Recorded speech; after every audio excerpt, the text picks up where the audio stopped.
Thank you, as always, to Stefan Chin for listening. Stefan, if you're our listening, number one fan. Thanks so much. Stefan Chin.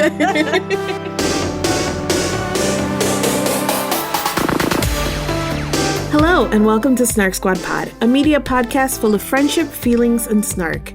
My name is Marinez. I'm Nicole Sweeney. And today we are joined by Sari Riley and Matthew Gatos. Hi, I'm Sari. I work on the YouTube channel Crash Course, doing all the content stuff for that. I'm a co-host on the podcast SciShow Tangents, and I'm an editorial assistant on the comic Monstrous.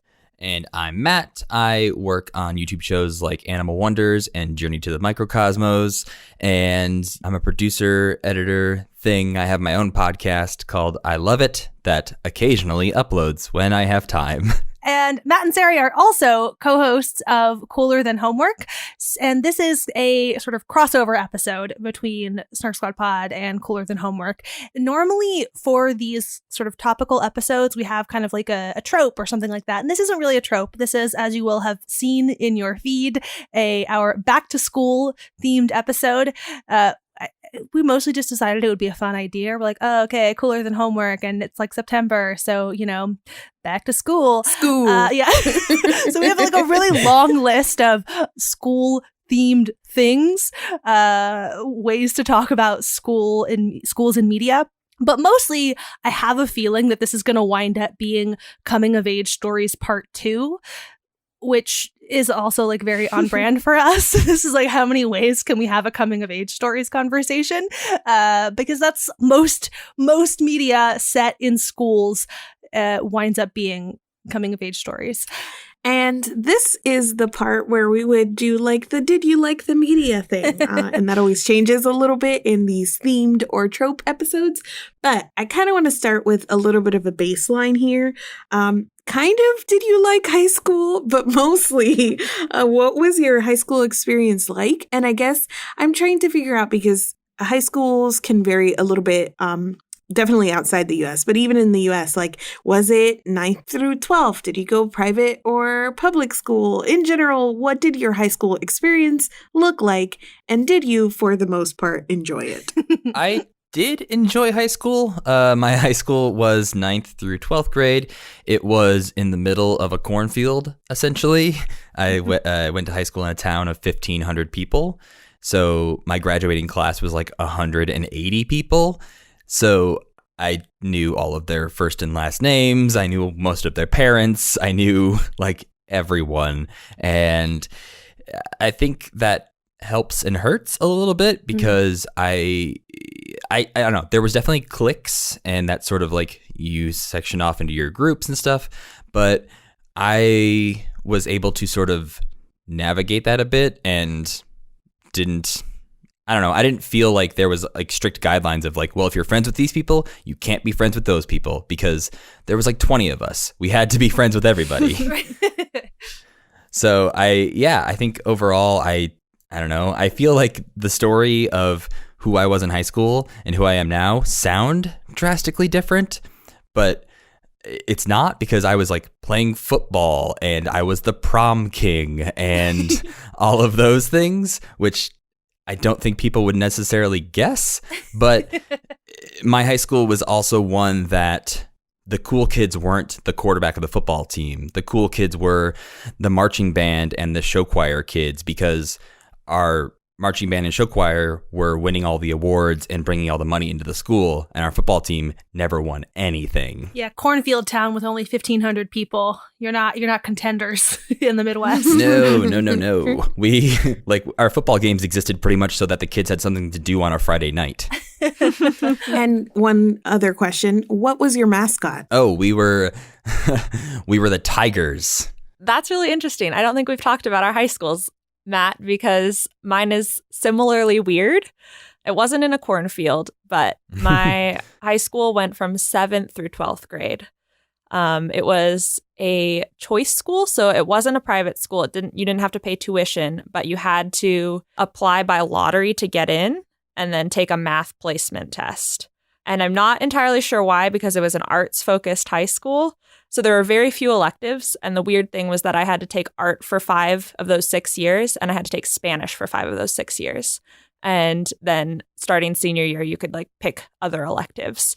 My graduating class was like 60 something. It started out with like 80 or so seventh graders. And then usually around high school, people fled because they wanted to go to a school with sports programs or with electives or with, I don't know, more enriching after school activities.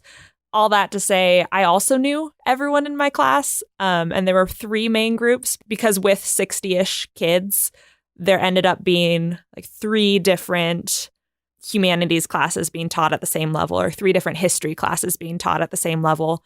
And we were mostly divided up by where we were placed in math. So like most of my friends and most of my shared classmates over those 6 years were the people who were a grade level above in math. And then there was at grade level and then maybe a below grade level one. It was also a place where nerdy kids thrived. The 2 most remarkable things, I think, were no one really dated each other because it was too small. So the only people who got into relationships often dated outside of the school, or if they did date within the school, it was extremely dramatic because everyone knew each other. And it's like, everyone's friends with each other, and now you're trying to make a relationship happen. What? So we were all very awkward, did not know how to express our feelings. And the second thing is, instead of a health class requirement, and for some reason in my brain, this is so normal, but every time I say it, it's so weird. The juniors and seniors, you had to apply to be a camp counselor.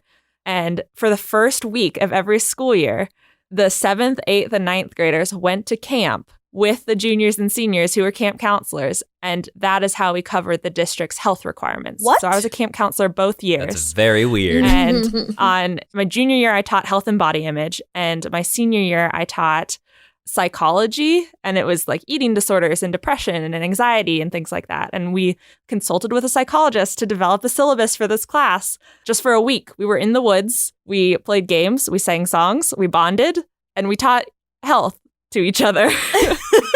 Wow. That is wild. Yeah. Yeah, and yet none of you ended up dating somehow. Yep.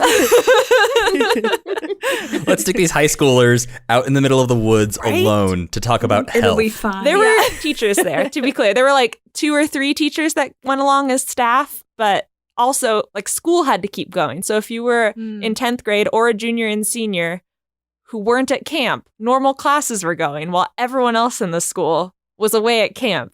Very bizarre. Yeah, that sounds like more useful than my health class, definitely, but definitely wild. Because I think my health class was like the gym teacher in a normal classroom saying, hey, smoking and sex are bad. Don't do those things. Correct. That's like the classic health class model. So never had that. And I guess I rambled a lot, but I didn't answer the question. I thought high school was okay. I also did the thing where I floated between a lot of groups. Like I was friends with the stoners and the theater kids and the smart kids. And like there was one clique that partied at other schools that I wasn't really friends with, but I floated between them. I did really well academically. So I was mostly seen, I think, as like the smart but quiet kid. And I was in the background a lot. I was bored a lot and I was a good kid. So teachers would let me get away with things like, oh, I'm just going to go for my free period and work on something. Or like I was able to go off campus and get Costco lunches or things like that when I was younger than I should have been. I don't know. It was fine. And our mascot was the Phoenix. Where was your mascot used if you didn't have sports? We had sweaters at some point. It was on a water bottle. I still have my high school like graduating class sweater, and so I can wear it and put a picture in the show description if we want. But yeah, it's just like, I don't know, fiery bird. Forever we rise is the mascot, or is the motto. Ooh. So I was homeschooled for my freshman year because we moved in the middle of my freshman year, and then I started at my high school in Missouri when I was a sophomore, and the actual school building that I was attending for sophomore through 12th was a 10 through 12 building, and then the freshmen were in a different campus, but we were all technically one high school, if that makes sense. My graduating class was like 600 people, but that was smaller than other graduating classes around us because our dropout rate was very high. So the reason that I reacted immediately to Matt being like, oh yes, no, our football team wasn't very good is because this town had like 50,000 people and only one public high school. And the football team was a very, very big deal. I was definitely like, I don't know, weird outsider kid. I was like bitter and angry about having to move to Missouri in the first place. My hair was like bright purple when I started. And so even though it did not remain that way, I was the girl with the purple hair. Like that was my identifier at my school through all 3 years of high school. I was the guy with the mohawk. So those things stick. I don't know. I participated in a ton of low touch extracurriculars. Like I signed up for a lot of clubs, not because I wanted to interact with my peers, but because I wanted to have things to put on a college application. So I was the girl with the purple hair, but also I was in FBLA for all 3 years of high school because one of my teachers was the like FBLA sponsor. So I was like, cool, great. I'm gonna be a future business leader of America. So I can write that on my college applications. I think the thing that the most involved that I was in the multimedia club, which is basically the AV club. That was like my biggest sort of thing in high school. Our mascot was the jaybird, not a blue jay. This is a made up bird. This is not a real bird. Jay, like is Jefferson City High School, Jefferson City Jay. Like that's it. That's the whole reason. It's like it's basically like a blue jay, but it's red. And that's I don't know. A generic made up bird. Yes, generic made up red bird. Mm-hmm. So we got 2 fake birds and a tiger so far. Yes. 2 fake red birds, even. Yes. And a tiger. My experience is so far outside of all of this. So in South Florida, kind of like north of Miami, there are a bunch of other cities / suburbs that are large and that feed off of being in between basically Miami and Fort Lauderdale. And the high school that I went to, basically it was right on the border of 2 of the largest cities outside of Miami and Fort Lauderdale, like the next 2 most populous. Our high school was right in the middle of it. So 50,000 people, I think you said, Nicole, was in your town. And this high school served for a city that was 150,000 and another that was like 170, let's say. So that said, though, there are like, I don't know if this is everywhere, but in Florida, there are laws specifying like the ratio of students to teachers that you could have. So our school in total, I think, enrollment is about 2,000. It also was like a super diverse school, I guess, between like Black and Hispanic students. I think we were like 60% of the population. And also something that I know is different from like other schools in the South, you have a lot of like open air schools. So we didn't have like hallways and stuff. Everything was outside, basically walking from building to building and class to class. So it was a large, diverse, outdoor school.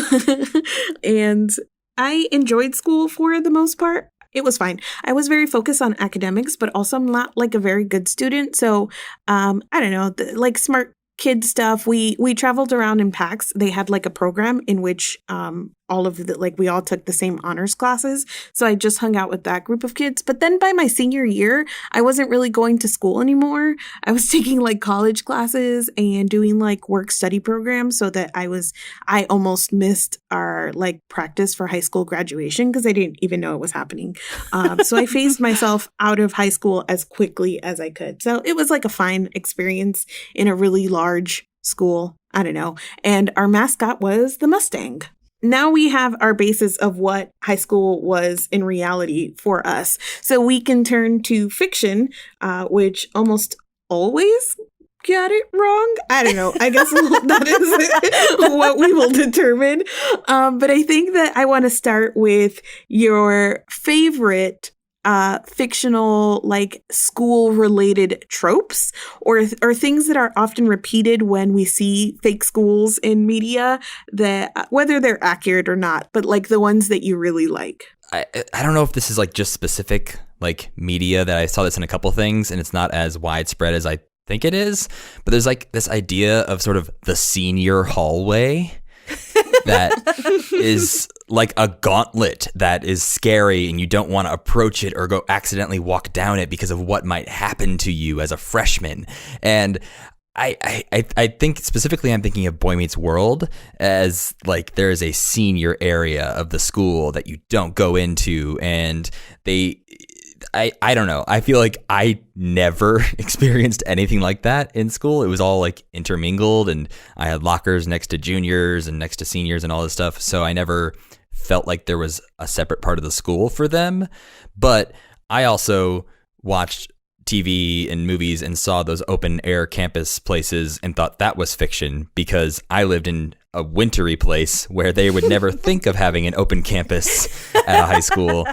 So the fact that like Mari actually went to one of those schools and they exist in things like Brink, I'm like, oh, I guess they're real where people don't have snow. Yes, yeah. Places where you actually can go outside. In LAUSD, it was like a thing that, you know, as schools became more crowded, like as the student population grew and you needed more space, you would just like bring in a bungalow. Like they would just a portable classroom would appear in the middle of what used to be part of the yard. Yes. Oh yeah, there would just be like basically like a trailer, like yes, a mobile home trailer is unit. the word I was looking for, but I couldn't find it. Yes. Bungalow is way too fancy. I really like the different lunch tables. So the way that my school was arranged, like there was a cafeteria that you could eat in, but I never ate in there. I made friends with teachers because I was that kind of nerd, and so I would sit inside their classrooms eating lunch or like doing homework somewhere, or I'd eat outside if it was nice enough. And so I would never sit at the lunch tables, and those were exclusively a media thing for me, where it was like, oh, this is the popular kids table, this is the goth kids table. Even, I don't know, Crazy Ex-Girlfriend did a song about what you missed while you were popular, and they had like their different tables and like the band geek drama and other things. And so it's entirely possible that that existed at my high school, and I just had no idea because I removed myself from the children ecosystem. The other one that I can think of is I watched Rocket Science, the movie, recently, which is it's like one of Anna Kendrick's first roles, and it's where she one got of my her favorite movies. I fucking love Rocket Science. Yeah, I remember talking to you about this because usually no one's heard of it because it's very weird, just like about high school debate. But there are so many movies and TV shows that center around a kid getting super, super, super into a club, and then their life revolves around that club, and then their romance revolves around that club. And I guess it's a good premise because you can devote yourself to an activity and that gives you your highs and lows. But that was not my experience with clubs at all. I just like showed up. Sometimes we went on trips, but they were never dramatic. I would just do the thing and then go back to my normal life, and did not get whisked away on this whirlwind adventure coming of age moment. I just went somewhere, did a presentation about history, and then went home. And like continued to live your life and have other interests besides this club. Yeah. Listen, like, okay, maybe the club participation wasn't like that intense, but I distinctly remember having field trips and like outside of school activities. Like there was a yearly chili chili cook-off is what it was called. And people would go to the chili cook-off on the weekend, and they would come back to school on Monday after the field trip or after the activity, and it would be like an entire year passed with all of the drama that happened. I generally was a good kid and like didn't get in trouble, but I was once suspended from field trips for an entire year because we went on a debate trip and had boys in our room, and there was a lot of drama and we got told on and all of this stuff. So I don't know if it's like the bigger school thing, but we definitely had very intense, like out of school, something happened and it comes back and all of that drama bleeds back into school. So media, maybe, I don't know, maybe it gets it kind of right. I would say bigger school probably contributes to that. Also, Sarah, you mentioned that you guys were all very careful about like not hooking up with each other because your like social circle was so small. And so I think that sort of combination of factors, smaller school, and then also you guys being responsible about how small your circle was, maybe insulated you from some of this. Yes, responsible is like a very kind word to apply. I think we were just all like deeply awkward. That's the only explanation for this. Yeah, my school did not give a shit about that because we were a super small school. But I think everyone, because it's very much that like small farm town kind of mentality, that we all assume that like whoever we were dating in sophomore year was going to be who we married. Right. And like our kids would go to the same school in 10 years. You'll cherish this photo of you two together on Bring Your Tractor to School Day. Which was a real thing we had. And to be fair, a lot of people I went to high school with have lived that experience. Like I see them on Facebook and they're married to who I remember them dating freshman year of high school or even sometimes in junior high. And they live in the town we went to high school in. So it like that trajectory worked for them. And I think that like I don't know. I feel like everyone dated everyone in my high school. And like, even if it's just that sort of like 1 day long relationship where you're like, oh, are you dating Megan? Oh yeah, no, totally. We're boyfriend and girlfriend. And like the next day it's like, what happened to you and Megan? It's like, oh, didn't work out. You could still go through your yearbook and be like, kissed them, kissed them, kissed them, kissed them, kissed them. Maybe this is just me. Prom king over here. I feel like this was everyone in my high school. My favorite thing in sort of high school centric media is school dances, and this is actually something that we got a question about on Twitter, is our like favorite high school dances. In general, my answer is all of them, because I don't know, I wasn't super into most of the high school things, but I did go to prom my junior and senior year. I just went with friends. I didn't stay for very long, but like, you know, put on a pretty dress, took some pictures, did that whole thing. But our proms were in the gym. Like it was our gym with some, you know, some streamers and shit and a DJ. And I feel like there are so many fictional public schools where their dances are at, like, they're in these very fancy, lavish ballrooms. And I'm just fascinated by this idea. My older brother went to a private high school and he did have to pay like $80 to go to his prom. Our prom in the gym also cost $5 to attend. Oh, wow. So, yeah. like, that's I was definitely paying like $40 for prom. Right. The trade-off there. But I don't know. I just, looking at all of these gorgeous fancy proms in TV shows, I was always very jealous and like disappointed by the sad little streamer prom that I attended. This is probably one of those things too that is more like maybe experience based, because I attended the same elementary school for all of the years, same middle school, same high school.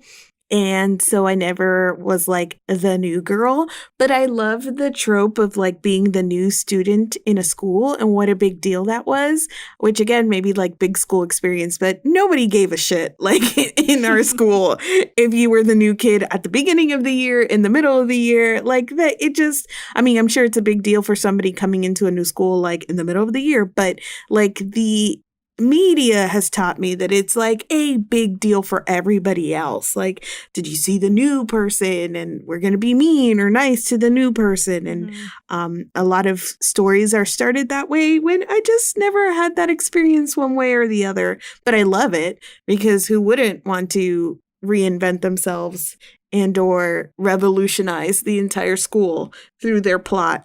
I don't know. I just like it. I very much remember that actually happening in my junior high, of like a new girl came in like mid-year, and that was all everyone talked about all day. I was homeschooled for all of freshman year, but we moved in the middle of my freshman year, and I like started, like I was briefly enrolled at the sort of 9th grade center for like a week, and I don't know, basically was miserable and one day refused to go back to school. So my mom was like, fine, we'll let you finish the year homeschooled. But when I first started, because I was a mid-year new student from Los Angeles, like it was definitely not a big deal on the scale that any media would have suggested it would have been.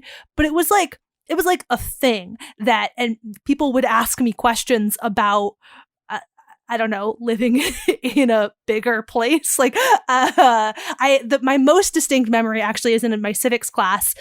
The teacher was talking about how institutions will vary, you know, by location. And she was like, you know, for example, and like gestured to me, you know, in LA, they might not have FFA.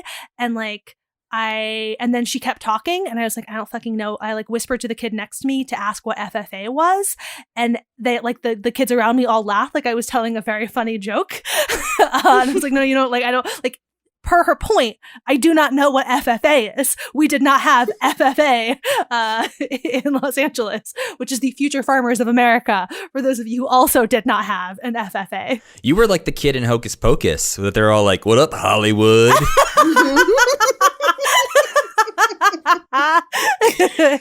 Yes. That's like one of those new kid tropes I remember too in movies and TV shows. Is like they always make them like stand up and introduce themselves to the class, and I don't remember ever seeing that happen. Right? Yeah. No, that was kids. never the thing. I think there are a lot of things about like schools in fiction that are just, I mean, they're fake, but they're par for the course. It reminds me of when we were talking about Mrs. Maisel and how she's a really bad parent, but also we don't want to watch her parenting. Like a lot of stuff around fictional schools, like there's one hallway, there's two teachers, they are always in the same class or one or two classes.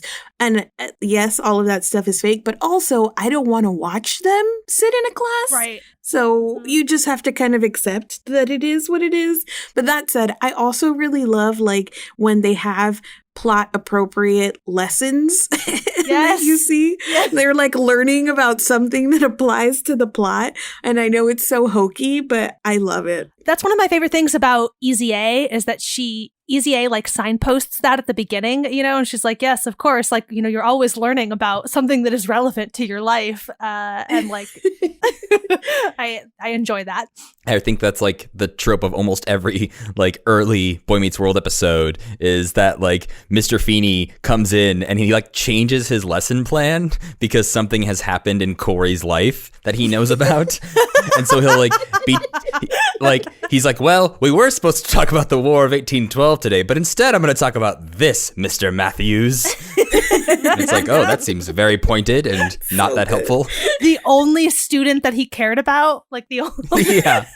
I guess this is a good jumping off point to talk about our favorite fictional schools, because Boy Meets World, forever favorite. But what are some schools that exist in media that you would want to go to? Or, I don't know, I guess it's a different question. Like, I would want to go there versus like, I really like this media thing and the way that it depicted the high school experience. Mm-hmm. Those are probably different things, but I don't know, either one of those favorite fictional schools. Yeah, the two sides of this coin are definitely the ones where I'm like, I want to hang out there and be with those cool people, because I think John Adams High from Boy Meets World falls into that, even though it's got its bullies and its weird jocks that are like mean for no reason in one episode.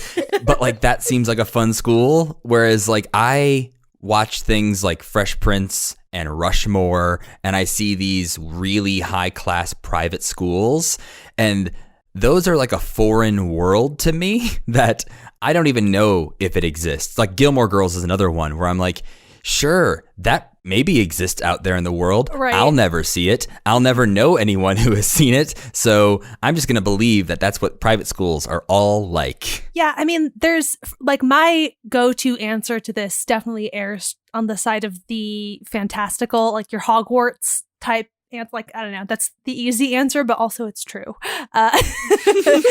So there's that. I also really enjoy the very haphazard education of Lyra in the Historic Materials books. It reminds me a lot of people that I know who were homeschooled. That is something that I find super fascinating and interesting about reading the Historic Materials books, is that sort of description of Lyra's education is, I don't like it tracks. It makes sense to me. I'm like, yes, I get it. I understand this idea that you have all these scholars who are like, I don't know, man, when I have time, maybe I'll force this wild little girl to sit down and give her one lesson. I like that as a concept too. Just like, okay, whoever's nearby, gather the children, sit down, and I'll teach you a little bit about the world or about plants or about whatever. Did they ever address education on the wild thornberries? Because they just like traveled around in a van with their kids. I am so sure that is the same basic premise. Like that is totally the way Eliza Thornberry was educated. 100%. It was like, whenever her parents thought about it. You're going to learn a lot about animals and nothing about math. Yes. Good luck with life. Yeah. As far as for me, the fantastical high school that would have been very cool to go to, there's this video game series that's set in Japan, the Shin Megami Tensei series, or in English, it's I think I played Persona 4 the most. It's partially a life simulator, so you have to go to high school and you have to make friends and you have to build social links. But in Persona 4 specifically, there are a bunch of murders around your very small town, and they happen inside a TV world. And this is where it gets like Japanese anime supernatural, and you end up using these mythical creatures that are like representations of your soul to fight off the bad things and solve these murder mysteries. I loved it so much, and I would draw pictures of it and be like, what would my persona be? Like, what is the essence of my true self? I must know. And like thinking of my friendships in the context of social links was like, okay, I'm going to spend some time getting to know other people, and that'll strengthen my inner self. It was like very, I don't know. Clearly, I was not a cool kid. Loved that world. Would have loved to be a part of that. And kind of on the flip side of the coin, I don't know. I feel like it deserves an honorable mention because I think this is something that only I would have watched in middle school because I'm younger. But there was a TV show called Ned's Declassified School Survival Guide that aired from like 2004 to 2007. And it was just great. It was not like my middle school experience because he had things like woodshop and dating. But... but it was just like very charming, and I feel like one of the more realistic middle school's gonna be okay, so we're gonna show these kids and they're gonna get into some antics. And it's interesting because the janitor on that show, who is friends with the kids in the same way that I was friends with our janitor in high school, is Cliff McCormick from Veronica Mars. Like, he's the lawyer friend in that. Yeah. And so when I started watching Veronica Mars, I was like, oh, I know him. He's the janitor. Instead of the other way around. That's great because that actor is in all sorts of things as sort of small parts. I love... So, like, of all of the things that you could have recognized him from, I am delighted that is the reference. Mm-hmm. Yeah, a janitor from a middle school show.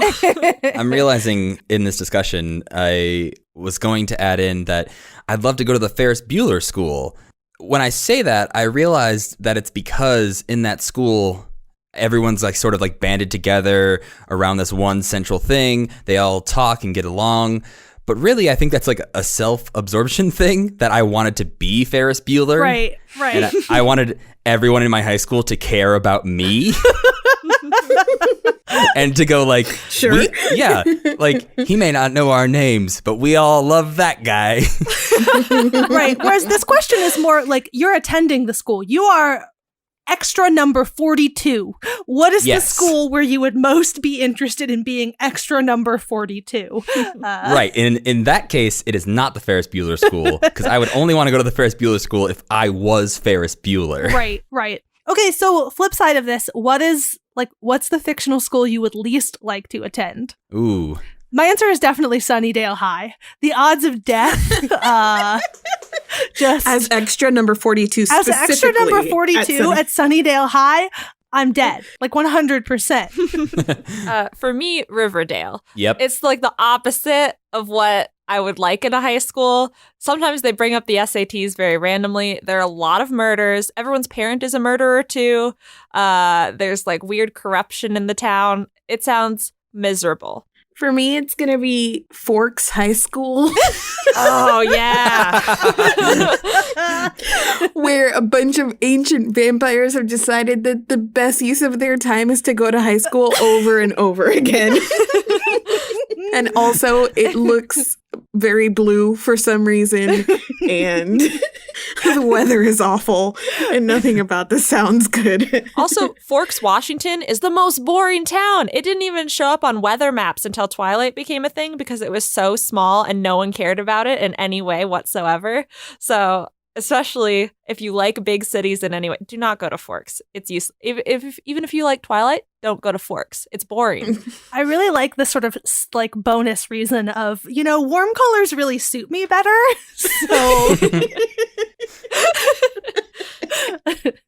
I think because it was just like slightly off from my high school experience, looking at the school in like Varsity Blues, where football is the only thing that matters to everyone at that school, that sounds awful. And to quote the great James Van Der Beek, I don't want that life. I don't want to be in that sort of traditional Friday Night Lights, Varsity Blues type high school. I think my high school had the nice balance of like art and music things that I don't want the weird dads yelling from the sidelines that their son's life. Looking back on it, I think my high school did have a really wide variety of options and things like to do. But at the time, being in that environment, I definitely felt like I was going to like a Friday Night Lights-esque high school, and I resented it. In particular, because at some point while I was there, they raised like $50,000 for a new press box, and it was like the very idea that we were going to spend $50,000 on something for this public high school, that like parents rallied together to get $50,000, and it was for a fucking press box for the football. I don't know. That was like mind boggling to me as a thing. What press is covering your high school football team? Yes. Yeah, I think being like an extra, especially at like, if you're the star football player, maybe it's more fun. But if you're just like the person who doesn't care about football, you just get to hang out on the sidelines, like not literally, and just watch this like world imploding on itself of this like terrible life that these footballers are leading. And like one of them passes out in mid-class in Varsity Blues. It seems very stressful. I want to go back to the favorite school dances. I mentioned it just as a trope that I enjoy, but are there any school dance moments from various media that like stand out to you? Do you have any favorites? I think Grease. I was gonna say Grease. Yeah. That was almost the school I was gonna say I didn't want to be an extra at either, because it seems like the greasers run this school with their dangerous drag racing, and like I don't want to be anywhere near that dangerous activity. But the dance seemed fun. Right, yeah. You could be extra 42 at the dance. Yeah. I would be extra 42 in general at Rydell High, because I don't know, any given day there's like a 50-50 chance you could just be enveloped into a dance number, and that's what I want. I avoided school dances like the plague. So my first school dance I went to was junior year because someone asked me to prom, and I was like, oh no, I have to go. And so I didn't really pay attention to school dances in media either. And so none of them stand out. None of them are heartwarming. The most recent one I saw was Riverdale season 3, where someone died or nearly died, and everyone was dressed up as a medieval themed thing. And I was like, that's not good. But I have no nostalgic, happy memories of school dances in media. I love the school dances on shows like Riverdale and Pretty Little Liars, though, where they're literally just excuses to dress their very attractive cast up in like couture ball gowns. I don't know. The Pretty Little Liars dances especially were very much just, I don't know, like let's put the gorgeous girls in gorgeous dresses. That'll be fun. I also love the dance in 10 Things I Hate About You. Yes. Because that the potential for one, not only having your dance at this really cool, big like ballroom, but also for suddenly your favorite band is here and they're playing a song just for you. Right. Another thing that wouldn't have happened at the dance in my school gym. Yeah, you had the dance in Parks and Rec, where like Tom and Ben are the DJs playing terrible songs for these high schoolers. She's All That has a great one too, because they have like the coordinated dance. And isn't the DJ like Usher or something? It's like in the background. Very good. Yeah, I think a lot of these schools have like unlimited money. Yeah. In a lot of these like TV shows in movies, it's like, okay, well, not only do we have the best music program, we also have the best football stadium, and we also have this giant prom, and there never seems to be any shortage of educational funding. Mm-hmm. It's not interesting if you have a mediocre football stadium, and that's the point of the show. Very overfunded school dances, though. Those are everywhere. Although to this point of a lot of these schools actually being rich kid schools, even though they're like the media never acknowledges that that's what's going on.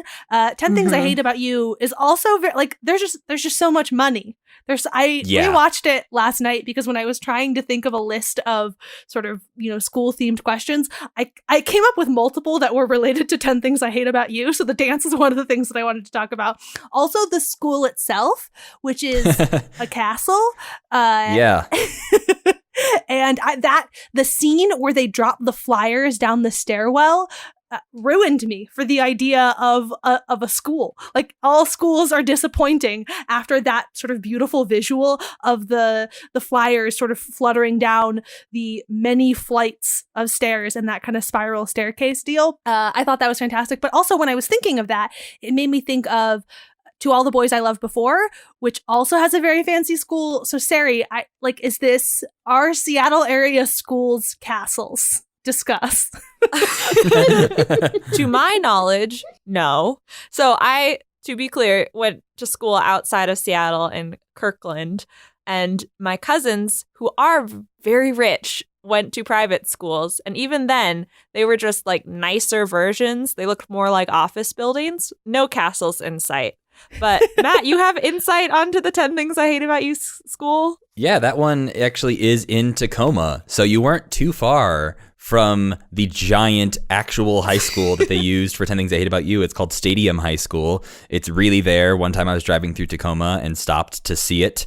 And yeah, it looks exactly like it does in the movie. The giant football field that Heath Ledger sings at is right next to it, and it's a weird little bowl next to the water. Like, it looks super fake in that movie, and you could probably look at it and go, no one could ever go to school actually there. But people do.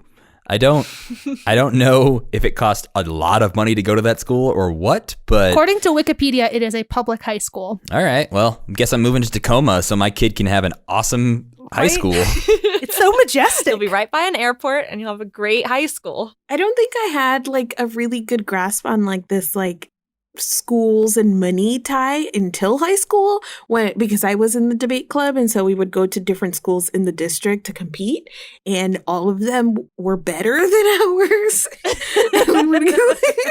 we would go into like the richer areas with the really, really pretty, like I've seen high schools that not necessarily look castle-like stadium, but down here in some of the more affluent areas, you definitely get like college campus-like to a bigger degree, which our school was like old and rundown and whatnot. So that's when I was like, oh, money, I get it. This is actually reminding me of, like, I don't know, did you guys have the experience of rival schools when you were in high school?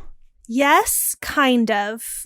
There were two sort of layers to this. There was the one private school in town, and so there was like some sort of contentiousness with them, but they weren't, I think that they were in a different class. I'm being forced to remember things that I actively tried to not know about, but in order to answer this question.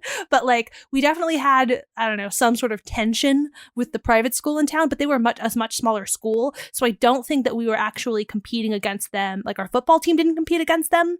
So whoever our football rival was, I don't know. Like, we had one, but I made it a point to not care about this. So you didn't, like, for no good reason, just hate students if they said, like, oh yeah, me? I go to Central High School. And you're like, a Central kid? Get out of here.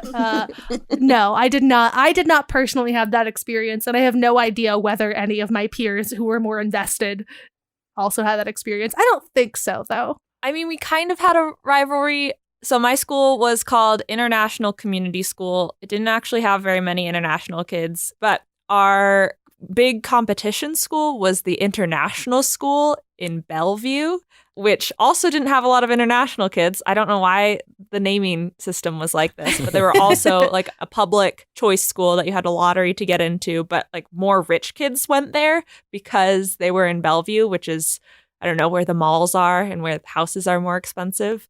And they were also academically very intense. And so I don't remember being in specific academic rivalries with people because I wasn't on an FBLA team or a debate team or anything that would have put me in direct competition with them.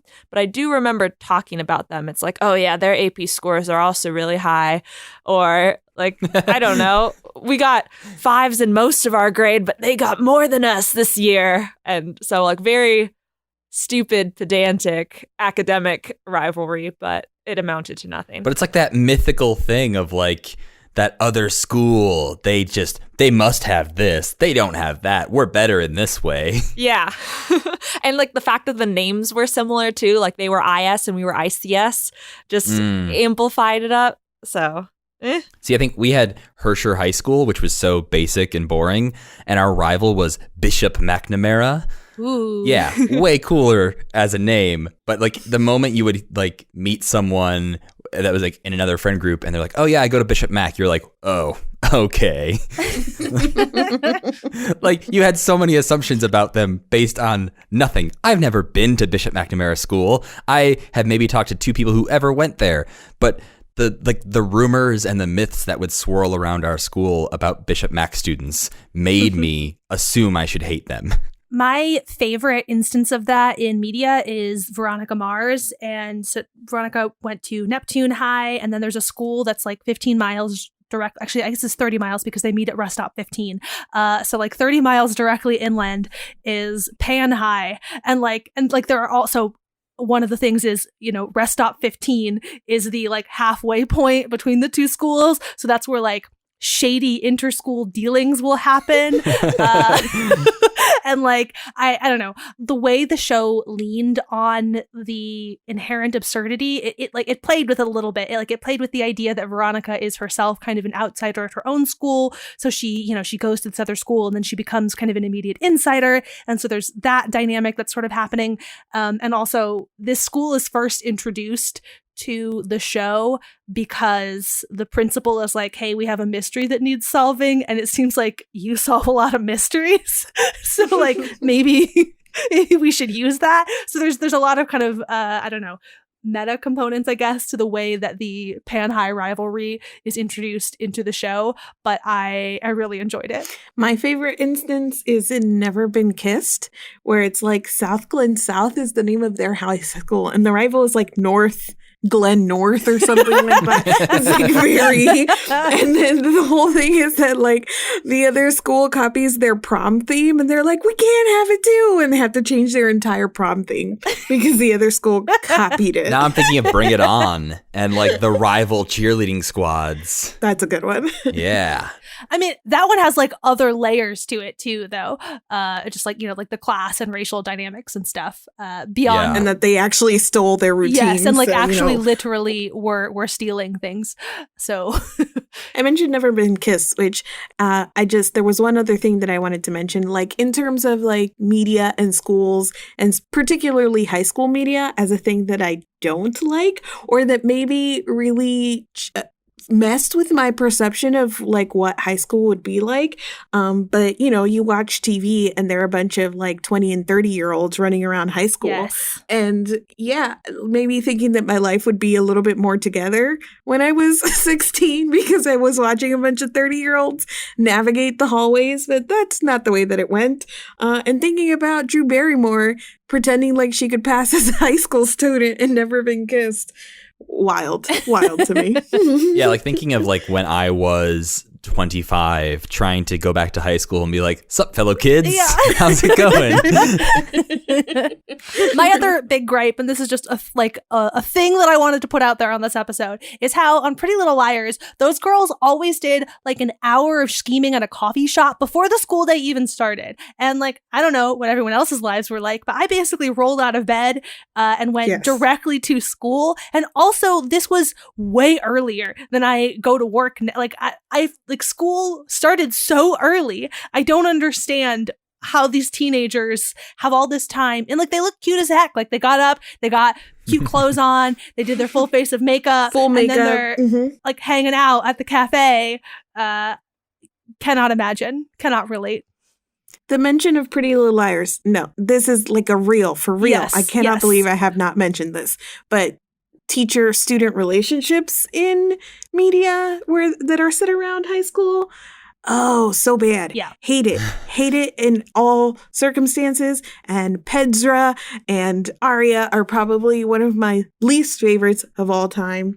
And if we're going to mention Pretty Little Liars, just have to put that out there. Yeah. Do not date your students. Don't date your teachers. students. Thank It's you. inappropriate. I don't care how old, like, no, it's inappropriate. Doesn't matter. Yes.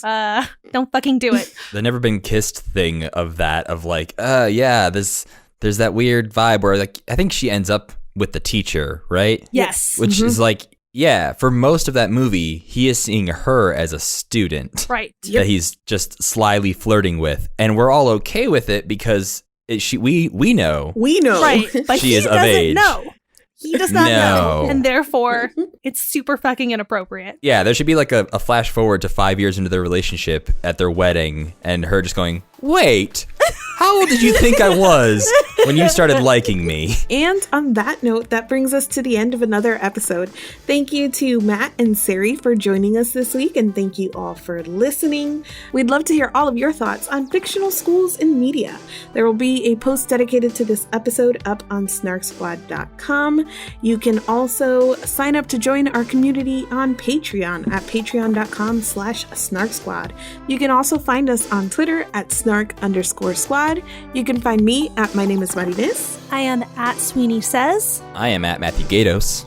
And I'm at C.E. Riley. Thank you as always to Stephen Chin for the theme music that is playing us out right now, and we will be back in your feed next week.